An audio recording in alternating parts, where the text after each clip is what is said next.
Hello everyone, welcome back into the studio for more Michelangelo master copy studying. This is part 5 in our series here on YouTube. We're going to focus on details today. If you're interested in seeing more, check out my Patreon page, linked in the description below. Let's get into it. My block-ins will very often have these broader clay pieces. This leaves the surface full of holes, sort of. It's not a bug of the process, it's more of a feature. A looser surface lets me feel freer and work with less commitment to what is already there. Each clay piece applied is a key note that tells me something that I need to continue to maintain as we bring this piece from block in towards finish. One of the main reasons I don't simply rake over this surface is that what I have is in many ways the borders of my sculpture and the high points of my forms, or the volumes of the figure, if you will.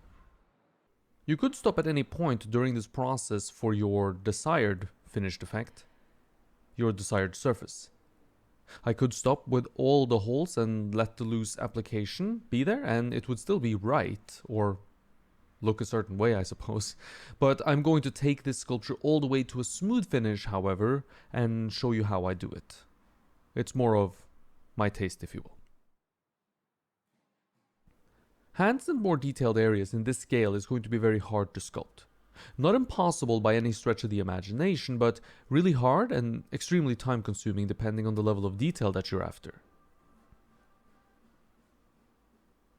Instead of struggling with that, I'm going to try and sculpt something that conveys the message of hand without really being a proper hand, I guess.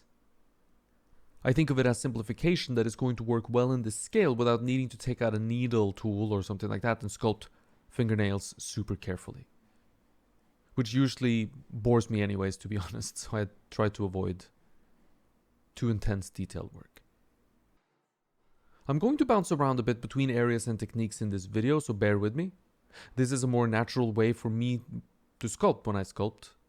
I usually won't stay in one place forever if there isn't a desperate need to do so. So here I'm beginning to rake the surface of the back. The surface was unified with addition of clay before getting to this step, and once unified, so there's no more holes left essentially, at that point I can rake over what's there.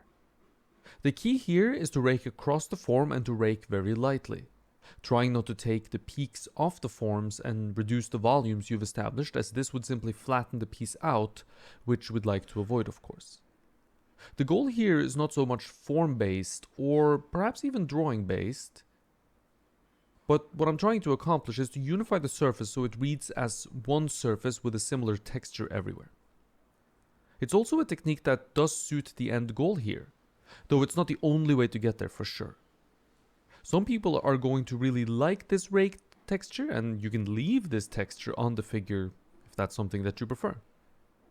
You should test out different rakes with different teeth patterns and different teeth depths to find the texture that you like.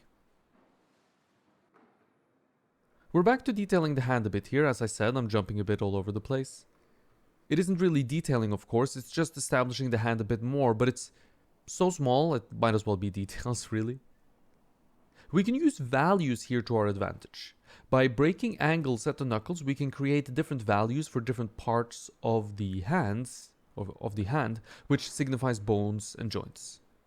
Value difference gives visual interest and makes the hand seem more detailed than it actually is. A small adjustment like raising the pointer finger slightly above the rest of the fingers gives visual interest without having to detail out every finger or separate them all from each other. I don't need to describe a sharp line between every finger here, or most of the fingers here actually. We can use light value, then dark value, and then lighter value again to tell the story of one finger sitting above the rest.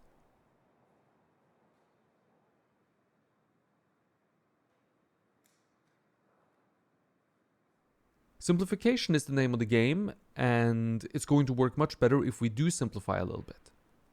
Simplification is difficult, so looking at how someone else has taken a very complex thing, like a hand, and then simplified it into its essence, so that it communicates hand without actually being a realistic hand, can be very useful. Just looking at the works of the masters is going to give you a lot of hints as to what is important to sculpt to communicate hand, and what can be left out. As we circle the figure here, we're continuing to rinse and repeat our surfacing process.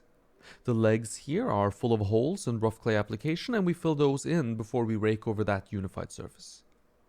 The degree to which the forms are delineated here is defined by our reference, of course, which is the unfinished young slave by Michelangelo.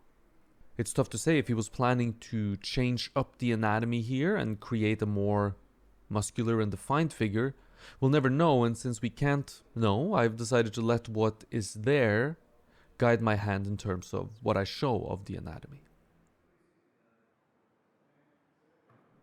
By virtue of the hair being placed, the hands that lays on top of the head, the arm that lays on top of the head is also placed in its final resting place, if you will. The hair is taking up the space we intend for it to take up as well at this moment, and with this done, we can begin to work more on the portrait than the face itself. For smaller scales like this, I don't follow my regular procedure to a T. More of the spirit of the law here as opposed to the letter of the law. And if you want to know the letter of the law, you can check out some of my, the skull video on Patreon, but also the portrait sculpting video on Patreon will really teach you the process that I would normally use to sculpt a portrait.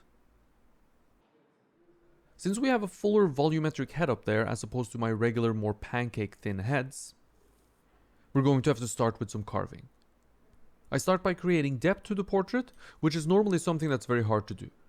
Usually I will build up those depths since I start with nothing, but here I'm sort of starting with the block of the head, and thus we must carve in to create those depths, which is a little unusual for me. But for smaller scales, this is perfectly fine and not too problematic or difficult to do really, since the amount of carving you have to do is very small, so it's easy to control. I carve out the eye sockets and the depths of the cheekbones. If the cheekbones end up too far forwards, the portrait will look more like a baby, where the cheekbones rise up the side planes of the nose quite high, so we want to avoid that. I'll add the nose back into this so it protrudes from the face and becomes the element that's the furthest forward. After that, the rounded volume of the muscle form gets added.